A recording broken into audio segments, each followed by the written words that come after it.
Out of Carroll County, Iowa, where there were numerous reports of a man walking around the small town of Glidden armed with what appeared to be an AR-style rifle. According to the Carroll County Sheriff's Office, the incident happened November 1st. 38-year-old Jerry Lee Webb, seen here, was Jerry Lee Webb Jr. was taken into custody on an unrelated no-contact order violation. Sheriff says Webb had in his possession a 12-gauge shotgun that looked similar to an AR-style rifle. He also reportedly found a 9mm pistol inside a backpack.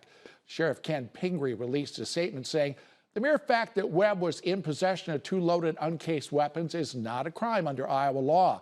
It is, however, extremely stupid to walk around town carrying firearms in this fashion." Now, this will not only spark fear in a community, rightfully so, but will also generate a vigorous response from law enforcement. Now, Webb is facing unrelated charges.